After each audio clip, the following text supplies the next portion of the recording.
Welcome to Inside the Mind of Miles, which is part of the Field of 68 Media Network. And I'm proud to be welcomed by the co-founder of the Field of 68, Jeff Goodman. And that will be the last time you ever hear me say I'm proudly associated with Jeff Goodman in any way, shape, or form. Hi, Jeff.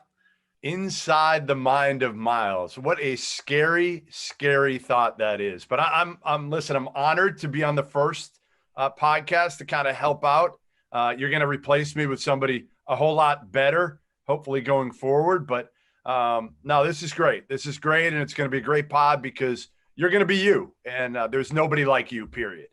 Well, thank you, I guess. But, we're going to have a lot of fun. And it's just I'm fatigued out, Jeff. I'm like, with all this, just everything, the political climate and all the divisiveness, and of course the pandemic, I'm really excited to enjoy something, have some fun, and look forward to visiting with people about great things and fun things and tell stories. And that's what we're going to do. And I appreciate you and Rob Doster thinking of me to be able to maybe pull this off and charge hard through the country at what we're trying to do here. But, I'm just kind of hoping we have basketball. Yeah, that's the biggest thing right now. I mean, listen, as we record this, recently, the Orlando events, the ESPN events, have been scrapped for the most part, other than Champions Classic and Jimmy V, and they're going to hope to put those in another site, probably Indy. But everything was scrapped. And really, the reason, Tim, just came to light over the last week or so, which is basically based on positive tests in the past. And some schools, Big 12 and SEC schools, they've got no protocol. If somebody tests positive, they don't have to test again for the rest of the season. Forever, was what I've heard. Forever, for the rest of the lives. Yeah. Where your old conference, the Big Ten, is far more strict. So is the Pac-12 and I believe the ACC. And they're saying we're going to go by the CDC recommendations and guidelines, which are after 90 days, you have to retest. A lot of those teams from the Big 12 and SEC didn't want to go to Orlando because the Disney rule is you have to test after 90 days, and they don't want to be shut down for 2 weeks if one of their players who's already tested positive in April, May, or June tests positive again with maybe a small trace of it or whatnot. Yeah, it's understandable on everybody's behalf. What I've heard too are some of those schools that are in Orlando may host their own pod. Yeah. And try and just pull 3 or 4 teams in for a mini weekend, or a long weekend maybe I should say, and get a few games in that way. I'm curious. I know Nebraska right here is talking about holding a bubble, so to speak. And there's no bubbles. First of all, let's not use the word bubble because bubble's a complete BS word. The NBA had a bubble. They spent, I don't know how many millions of dollars to do it. Nebraska doesn't have that money. They got good money, but not that money. Yeah, greater than a couple million. And but when you look at this, it's going to be fascinating to see how these things come off, how many hiccups we're going to have throughout the season where, all right, what is this? So I have close contact with my friend. He tests positive, but I test negative. How many days am I out? Am I out 2 consecutive tests? Am I out 10 days? It can really, we're already seeing this in football with the Wisconsin starting quarterback testing positive, and the backup has tested positive. And their original starter hurt his foot and had surgery, so they could be on their 4th string quarterback. And I have some eligibility left. I don't know that I could get into Wisconsin. Listen, but the good thing is there's like 10 quarterbacks in every roster. 5 of them red shirt anyway. Just pull them out of their red shirt. Here's my question to you. What do you do right now if you're the NCAA or these conference commissioners? Are you at a point, Tim, where you say, hey, listen, let's just go conference play, forget about the non-conference. Let's make sure we get in 15, 20, even as many as 24. And we start November 25th, and we got all this time to be able to pull it off if games are canceled or whatnot. I think one thing for equality, because of the different number of conference games you play, I would like to see a reduction of the non-conference play. For instance, if you're in the Big Ten playing a 20-game schedule, you say, listen, you get 3 conference games, okay? And if you're in the Big 12 where you only get 18, or I'm sorry, not 18 games. 18 conference games. I'm sorry. then you get 5 games. You know what I mean? So we have this kind of measure of the same amount of games. And let's face it, it's going to be based this year on how well you do in your conference play. It's really going to be fascinating on what happens to the 3 or 4 teams, on that bubble that are mid-major or high major middlings. I've been part of that, discussion, who deserves it, who doesn't. And as I look at it, that's just a tough call to make. And they've been making them for years, but the proof will be in the pudding. The Northern Iowas of the world, with a guy like AJ Green, I would love to see them in the NCAA tournament. Oh, they were there last year, but they were, Ben Jacobson was worried. Do we have enough girth in our schedule? And that's only going to make those guys a little more worried. But I would prefer the NCAA came in and said, listen, here's the deal. Okay, let's do the math. And we're looking at 23 games. We're looking at a 23 game schedule. You fit in that preseason, however you can do it. And hopefully the games are good enough. But I like the back-to-backs, Tim. I think all the leagues, even the big boys, should go back-to-back, play the same team twice. I do. I know it's not going to be fair. I get it. But aren't we just trying to get to 20 games at this point if we could? Any way we can? So, yes. And in the old North Central Conference, it was like this. So when I was at North Dakota State, they used to play their rival North Dakota. And they'd play them 4 times a year. Wow. 4 times. Okay? Twice at home. Friday, Saturday, a month later, twice up at their place, Friday, Saturday. I like that. How many fist fights happened on that last Saturday? Each other 4 times, it's like the old Eastern Michigan Conference State, Finals. Michigan 4 times. Give me it. I'm not going to be bored. Yeah, no, you won't be.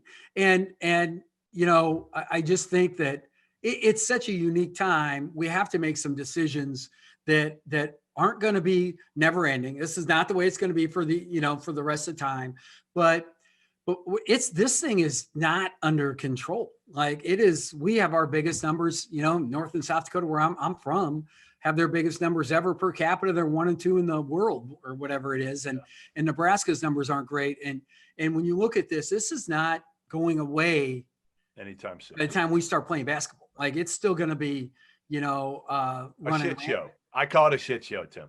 I've heard you say that. Thank God I don't curse. So I can't curse in your pod. Are we going to have to bleep me out? And I think this might be your last appearance. This is your it. Last appearance. It's a one and done. Why? Because I got somebody better than you. I got somebody better than you coming up next. All right, so let's talk more about your podcast now. Yeah. As we bring in your first guest here in a little bit, what is your podcast going to look like? I mean, are you going to we're going to have some coaches, what types of conversations are we going to see? It's going to be the best one ever. I've been watching the political, and I know what to say. It's going to be the best one ever, the greatest one of all time. Okay. And nothing like setting the bar low. Yeah. So it's going to be the greatest podcast of all time. So I'm very proud of that. I'm very proud of all the work I've done to make this the best podcast. I've already put in 30, 45 minutes of work on it. So and I can see greatness a mile away. So I'm very confident of that. We're going to talk to coaches. We're going to get to know coaches. We're going to talk a little bit of schematics about their playing style or whatever.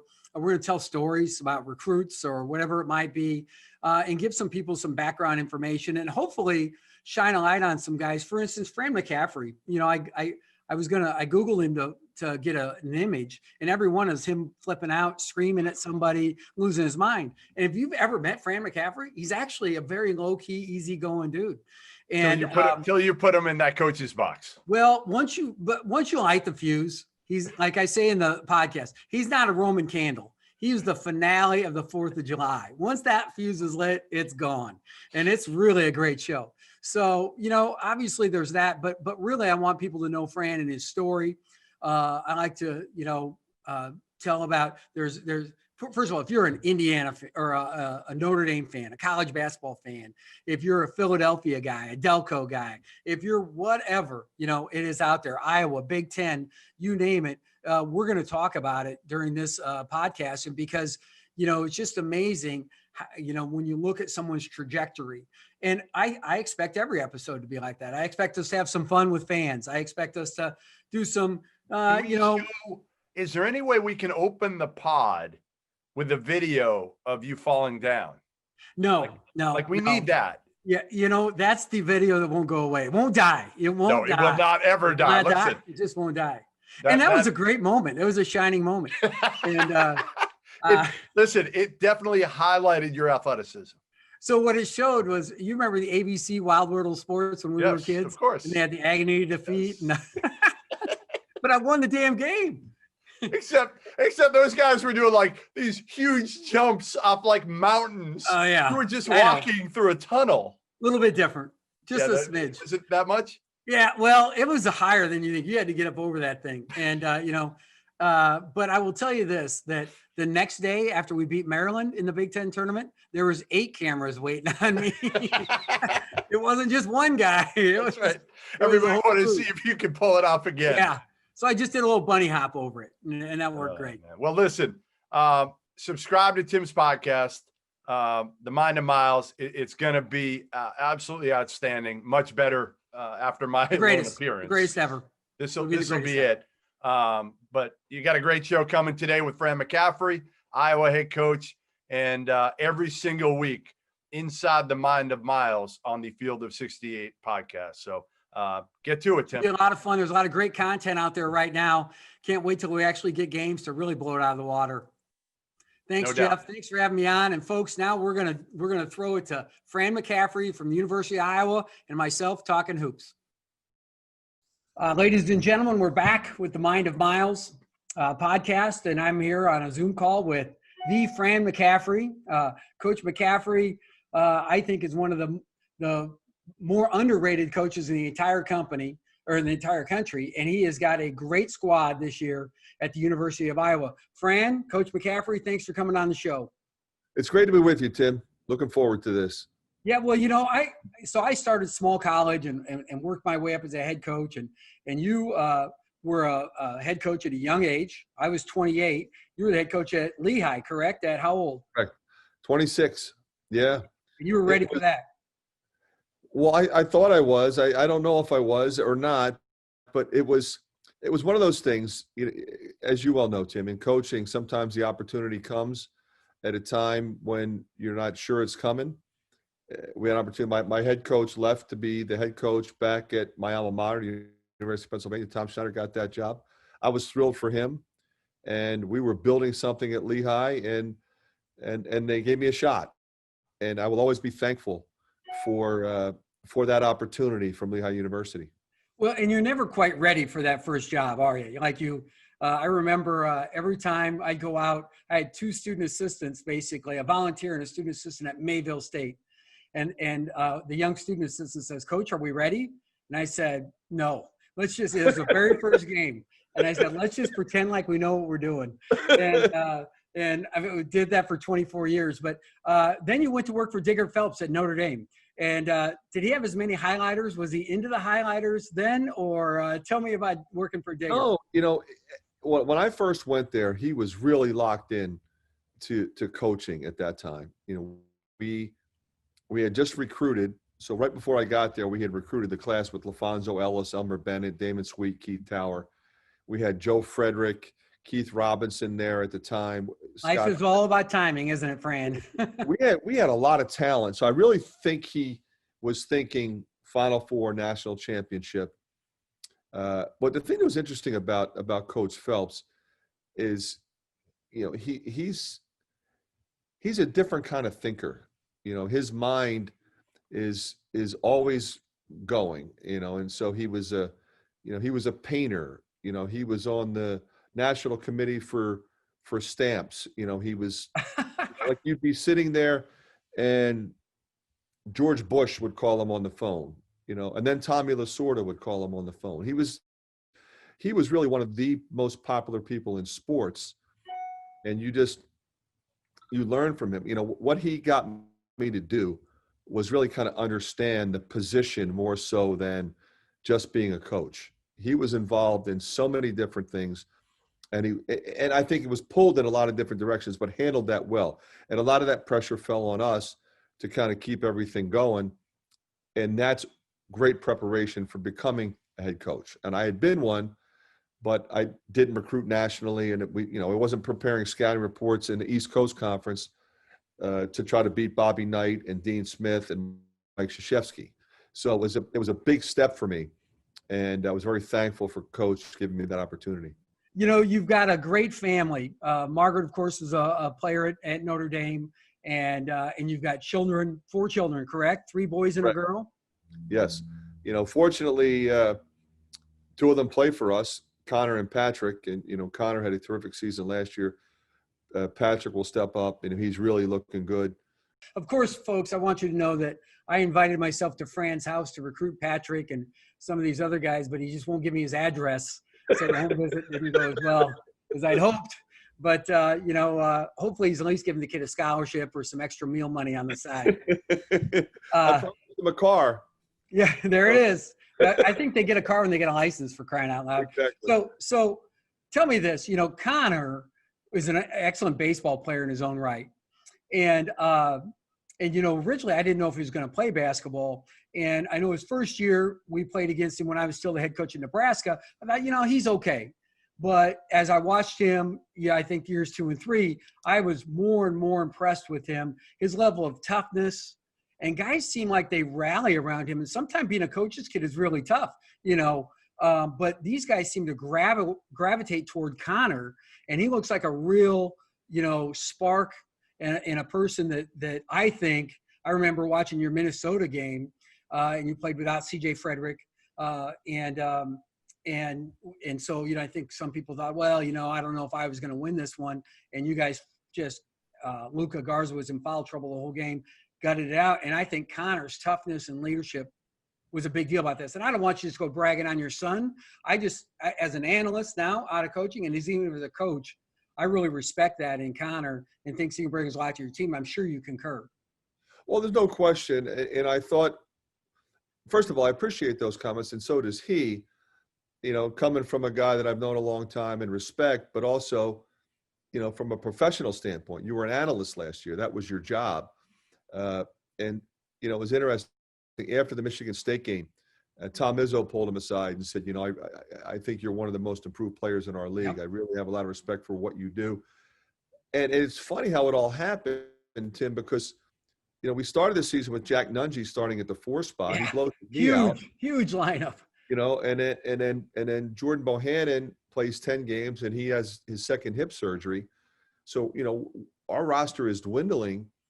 And, so we moved Connor. He was at the point until Jordan was ready. And then Jordan was moved back into the starting position. We moved Connor to the 4 spot. And then he would play the 1, the 2, or the 3 at various times. So I think a lot of the respect that you're referring to comes from the fact that he's got incredible knowledge for the game. So what he does is when he speaks, he'll get them together and they all, sometimes Connor, where do I go? And he's always telling them where to go. But he has a competitive fire that's really unique and one you hope to find in all of your players, certainly in your children. But I mean, like he's a nasty dude on the court. He'll fight anybody. Oh, he about killed James Palmer one day. He took out his arm. Palmer couldn't shoot for 5 minutes, and somehow we went from up 3 to down 8. Well, he's 215 pounds. He's lean, very low strong. body fat, lean and strong, and that helps him on the baseball field too. So, I think like yesterday he was at baseball. I think he'll be at basketball today. Well, that's awesome. That's an awesome story. And of course, Patrick, he's going to write his own story.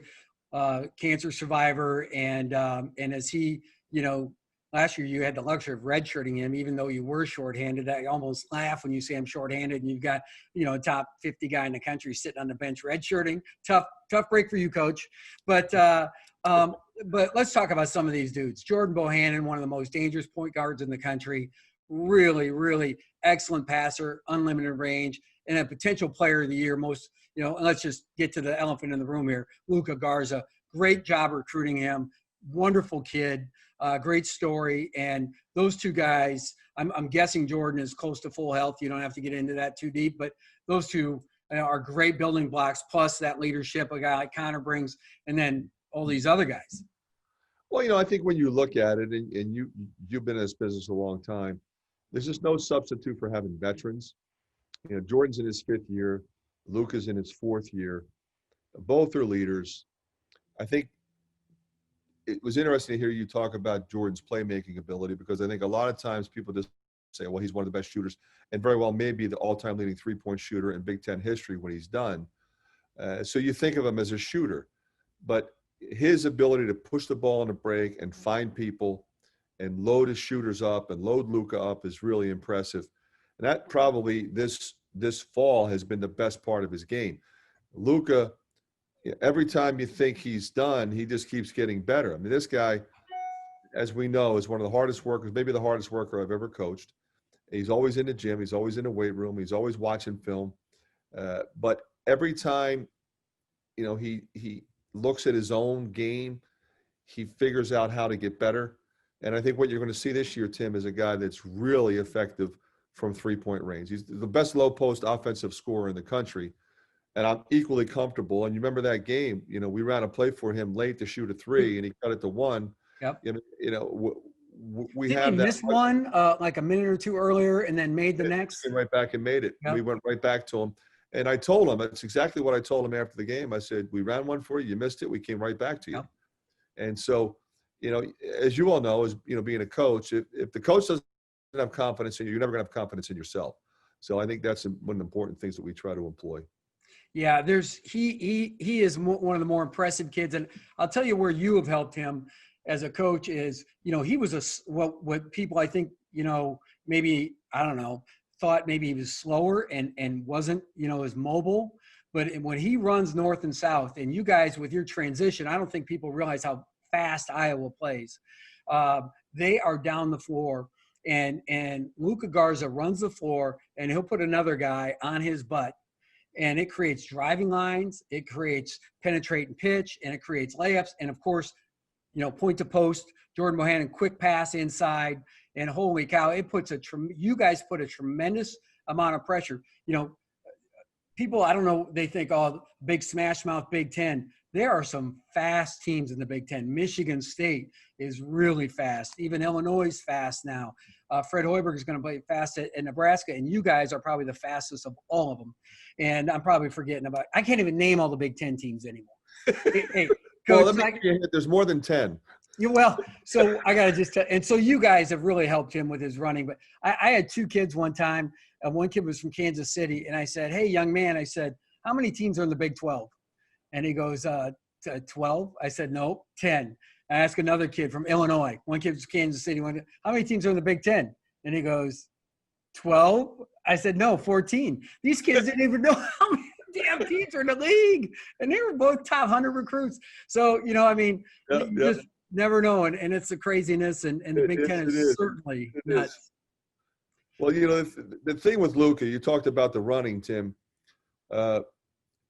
We kind of viewed him when he first got there because we had Tyler Cook still. Oh, yeah. Tyler's going to run to the rim, and Luka's going to be the trailer because he can shoot. And, it was interesting when Tyler left, he said, Coach, I got that spot. I'm going to be the first post down every time. And you're right. People look at him and they think he's not real fast. But if you watch the games like you do, he's the first guy down every time. He outruns whoever lines up next to him. He outruns the guy. And part of the reason is he runs as hard as he possibly can every single time. And you and I both know. I mean, there's a lot of stuff going on in the game, and that's a hard thing to get guys to know and understand. And he does it. Oh, yeah. And by the way, he's running, and little Joey Weiskamp at 6'6" is running to the corner, and this guy's running the corner. And, you talked about earlier, Joe Frederick at Notre Dame, a young guy you coached, reminded me. So Fran coached Joe Frederick, and of course, CJ Frederick is his nephew, who really came on strong as a freshman last year. Funny story. I made a home visit to CJ Frederick, and his mom and dad were there. And of course, I said, I have to tell you guys, I was at the Catholics versus Convicts game in 1988, the 31-30 Miami Notre Dame game. And CJ's mom went up and got a Catholics versus Convicts shirt, which her husband didn't even know she had. She had been stashing it, hiding it from the rest of the family for years. So Yeah. that's how we didn't get him and you got him. I just want you to know I created this internal conflict, you know, and Yeah. great Well, family. Uncle Joe, uh, actually Chuck. Chuck was a good player, Bennett. lower level, Chuck but a was good a real player. good player, but Chuck said, "Oh man, it's like the Catholics versus the convicts," and then he didn't really want to. Yeah. He didn't really want that quote attributed to him, and Joe just went and took it and put it on the shirt, and they sold so many of those things. Well, I was there and they were going for $200 a t-shirt. And I was a college kid. I had $20 in my pocket. Sorry, I didn't see you. I was at that game too. That was my first year. So my first year at Notre Dame, we went undefeated in football and won the national championship. So I went to all the games. That was so much fun.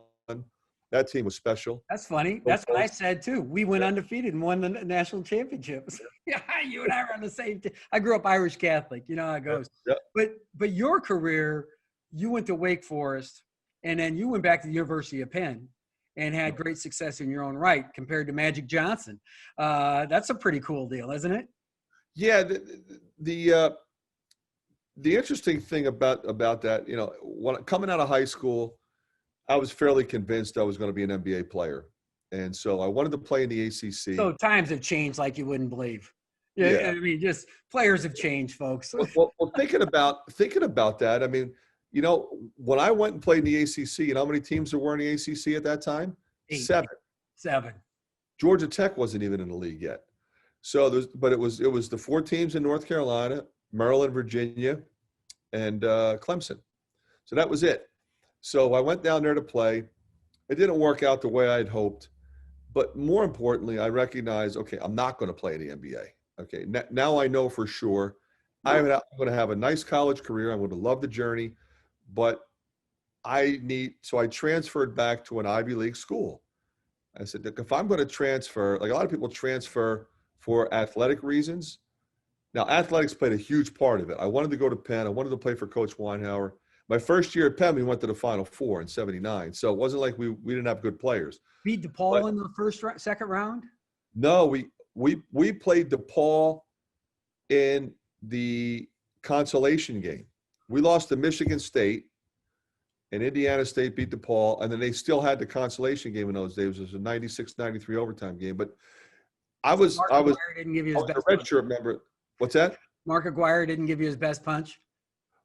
Well, you know what? We got behind by a zillion, came back and took the lead, looking we were going to win, and then we lost. Sometimes that was one of the best games because literally there was no pressure, just 2 teams hooping. People barely even knew it took place, so much so that they canceled it, as you know. They don't even play it anymore. But I learned a lot from that team because I was a redshirt member of that team because I had to, sit out. And got a degree from the Wharton School of Business, played for Coach Weinhauer. Played in 2 NCAA and 1 NIT when I became eligible, and just incredibly fond memories of the University of Pennsylvania. As a coach, we get to go coach in all these really cool places, and the Big Ten's full of them. I mean, the Big Ten leads the attendance, 45 years in a row, and every arena you go into is just awesome, right? But the Palestra has to be one of the neatest venues. I never had a chance to coach there, obviously play there either. But that has to be a pretty cool experience. Well, what was really neat about it is, I grew up, my parents took my brother and I to the Palestra every Saturday for years. And I just would watch the Big 5 teams play, and you never know if you're going to get a chance to play on that floor. So not only did I get a chance to play there, we practiced there every day. I lived literally right next door to the Palestra. I lived in a room connected to Franklin Field, which is the football stadium. And so I was in there all the time. The intensity and the atmosphere in that building, it's an old place, classic. Of course, we played Penn State there last year. It was a phenomenal game. It was hot. It was unseasonably hot. There's no air conditioning in the Palestra. It was built in 1926. Yeah. And they had to wipe the floor down because the floor was getting moist. They brought fans in. Guys were dying. But it was an absolute warp because the place was completely packed. And the sound reverberates throughout the building. But every game we played was just like that. And I told my guys, I said, we're going to go do this. You got to understand what it's going to be like. And I don't know that I was able to thoroughly explain Can't to them. explain it. Yeah, you can't. You know, it's funny, but I was talking to Joe Wieskamp's dad recently, and he said, you know, that was one of the most fun games I think I've ever been to. Yeah. And we lost. We almost won. It was a great game. Yep. 9,000 lead changes. But again, part of what playing in the Big Ten really is. Okay, Coach, I got just a few more things for you. You know, one of my favorite things is to think about how guys first meet. And you and I first met a couple different ways. First of all, we had a mutual friend, Scott Barber, who has a great apparel design shopping line online, and he died in a car accident recently. And So he sad. became a One of the great friend greatest of ours. people I've ever known. Yeah, and And ironically, I was wearing his clothes before I got to know him. I used to buy all his clothes back when I was the head coach at Siena. The local men's store carried all Scott Barber stuff, and I Yeah. had a ton of it. And then come to find out when I get this job, he used to be a camper at Tom Davis's camp. he's He's an Iowa from kid. Iowa. His sister lived up the street from me, so we became really good friends. And of course, you and I used to laugh about it all the time. We used to say we were the two best dressed coaches in the league. No 'cause doubt. we wore all of Scott's stuff.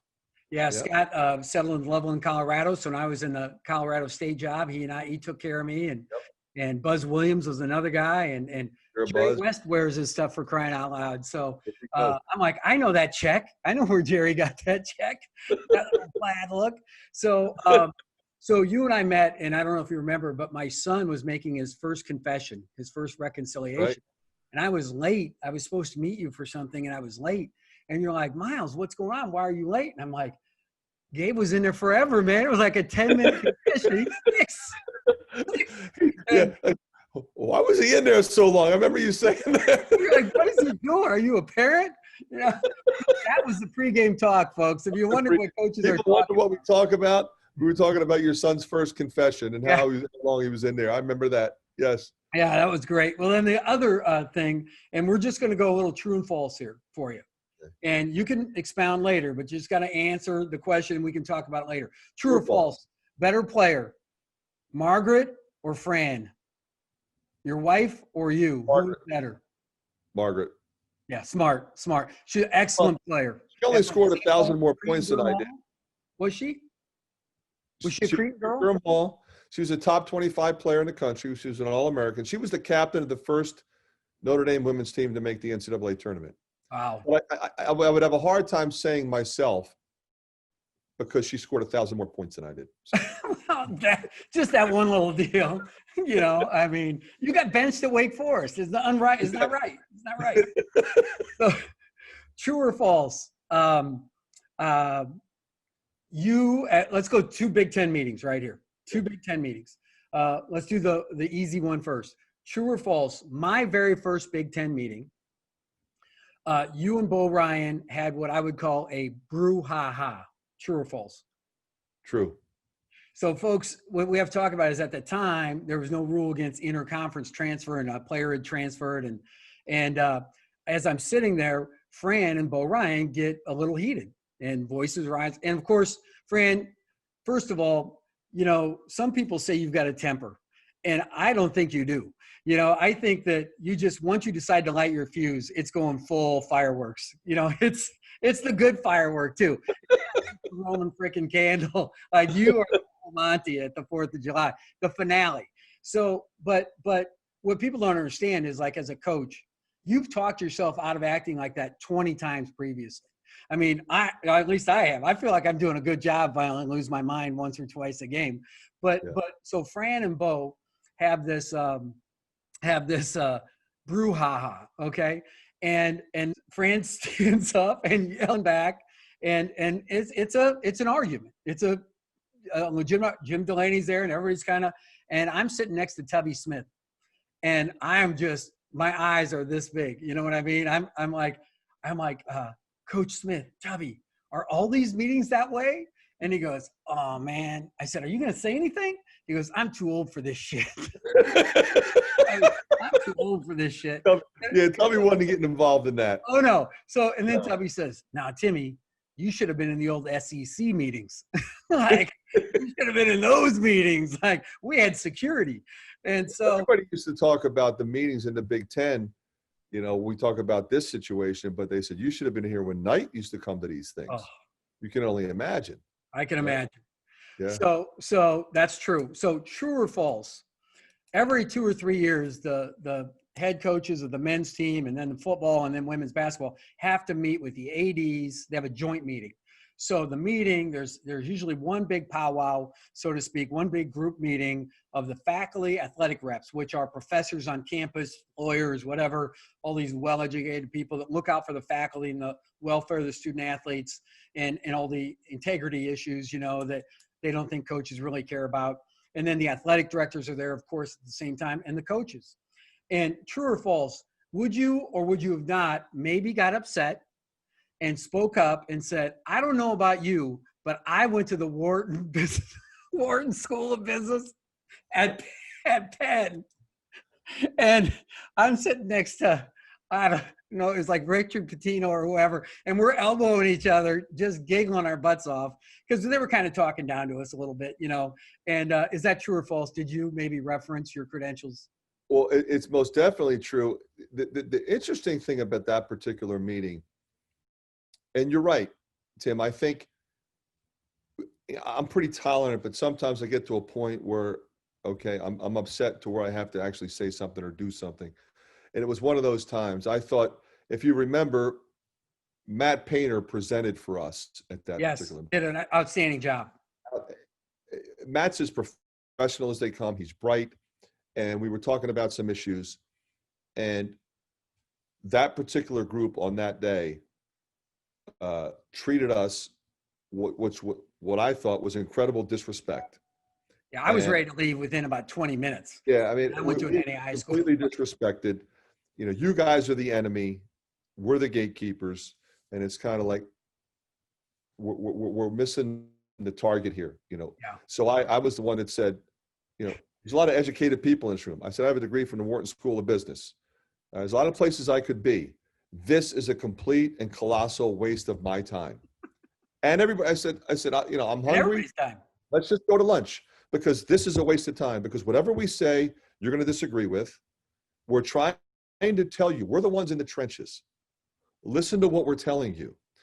We were actually arguing against a rule that helps our league more than anybody else, because it was not in the best interest of the student athlete. Yeah, they wanted to put in That's what something. we were arguing, and they wanted to fight with us on it. I said, well, if you want to fight with us on it, then let's not. This is a waste of time. Let's leave. So, and they had a spread for us right outside the door. So and we a went, great well, spread. It was worth Yeah. going.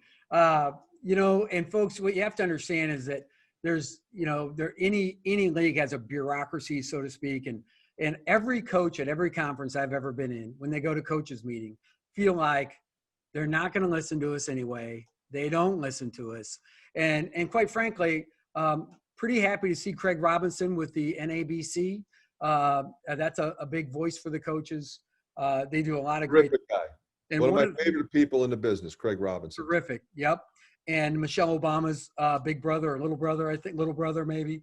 And of course, with that, some of those things, the NABC is Coaches versus Cancer, of which Fran and his family being touched by cancer have also done an outstanding job raising money, participating in events. I've had a chance just to be a part of some of that, and it's really cool.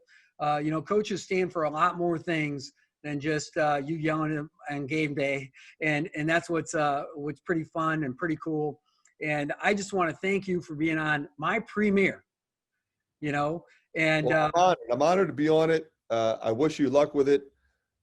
Knowing you the way I do, it's going to be tremendous. It'll be a first-class situation. Your knowledge, your expertise, and I think also your sense of humor, which I always appreciated.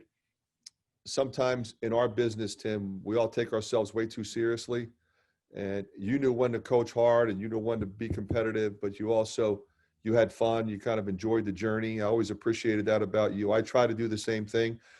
I think sometimes we're perceived differently than how we really are, and I kind of appreciate you pointing that out, especially as it relates to me, because the way I'm talking to you right now is how I talk to most people most of the time. It's the way I am. Occasionally, I'll get a little upset, and the competitive fire comes out, and then we move on. Yep, I'm the same way. Once it goes, I'm done with it. You know, and so Coach, I appreciate you. I didn't even make you say we're going to win the Big Ten championship and go to the Final Four that you said off. Well, we're going to try, that's for sure. I know you will. Iowa fans, have a blast. Coach Fran McCaffery, thanks for coming on. Timmy, it's always a pleasure, my man. Take care.